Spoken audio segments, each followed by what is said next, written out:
আমাদের ইব্রাহিম ভাই সাথী ফসল হিসেবে এখানে আখ রেখেছেন এবং আমরা দেখতে পাচ্ছি টমেটো গাছ লাগিয়েছেন, পুঁই শাক লাগিয়েছেন, দুন্দুল আছে, এরপরে লাউ আছে, টমেটো আছে। তো সাথী ফসল হিসেবে অনেক কিছু আছে, এখানে গরুর ঘাস আছে। তো আমরা সাথী ফসলের বিষয়ে ইব্রাহিম ভাইয়ের কাছ থেকে জানবো। ভাই, আপনি লাউর সাথে সাথী ফসল লাগিয়েছেন, এর কারণ কি? এটার সাথে লাগাইছি, ধরেন গ্যান্ডারি আছে, এটা এটা লাগাইছি। এটা লাগানোর পর দেখি মোটামুটি ভালোই হয়, নিজেরও খাইতারি, আবার বাজারেও নিয়ে একটু বেচতে পারি। এর সাথে আবার গরু আছে আমার, 2টা গরুর আবার এই যে ঘাস করছি, এই ঘাসটাও লাগে এর সাথে।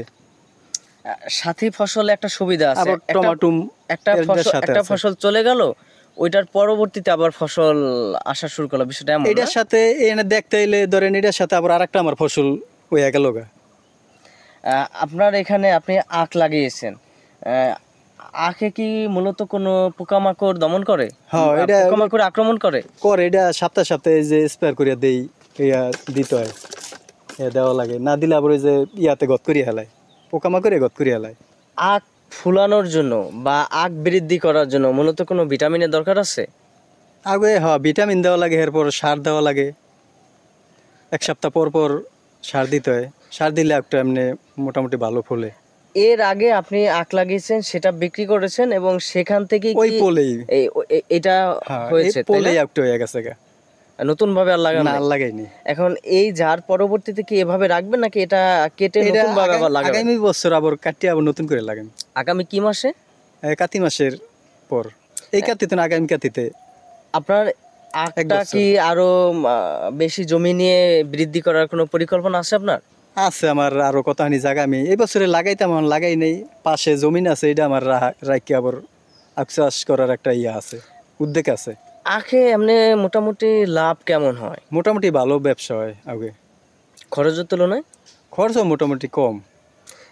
এবং আখে তো কোনো ওই নাই, আখের কোনো পার্শ্ব প্রতিক্রিয়া নেই, আখের সমস্ত উপকার।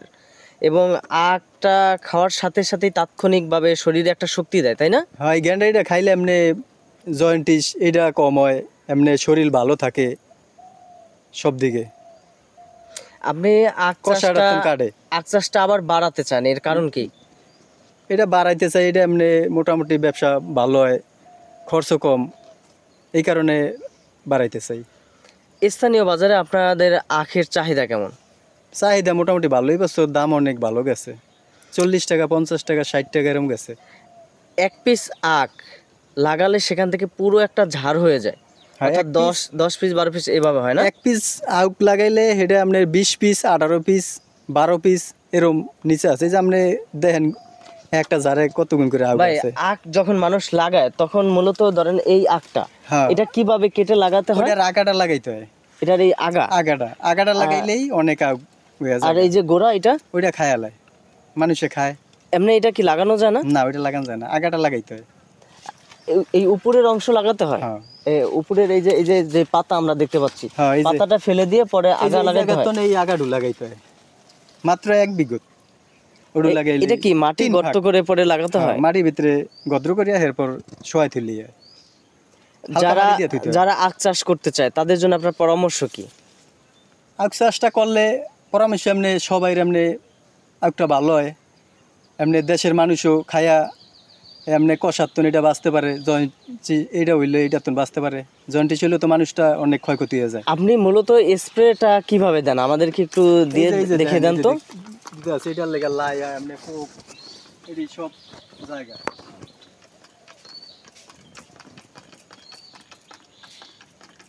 এটা সপ্তাহে সপ্তাহে আমি দিই।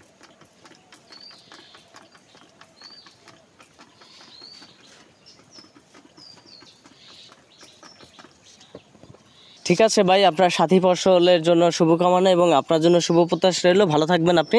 আসসালামু আলাইকুম, সবাই ভালো থাকবেন। আশা করি সবাই দোয়া করবেন, আমি যেন এটা উদ্যোগ করিয়া করতে পারি। সবাই আমার জন্য দোয়া করবেন। আসসালামু আলাইকুম। ঠিক আছে, আপনার জন্য দোয়া রইল, আপনি যাতে এটার বিস্তার এমনভাবে করতে পারেন যাতে এলাকার বেকার যুবকদের কর্মসংস্থান করতে পারেন এবং আপনার এটা দিন দিন বৃদ্ধি হোক, বৃদ্ধি হয়ে আপনার উন্নয়ন এবং দেশের অর্থনৈতিক উন্নয়ন হোক, এই দোয়া রইল আপনার জন্য। সম্মানিত দর্শক শ্রোতা, আপনারা যারা সাথী ফসল চাষ করতে চান অথবা আখ চাষ করতে চান কিংবা অন্য ফসল চাষ করতে চান, আপনারা আপনাদের এলাকার কৃষি কর্মকর্তাদের সাথে যোগাযোগ করতে পারেন, আমাদের সূর্যোদয় বাংলা মিডিয়ার সাথে যোগাযোগ করতে পারেন, আমাদের সাথে যোগাযোগ করতে পারেন। আপনারা সকলে ভালো থাকুন, ভালো রাখুন চারপাশের সকলকে।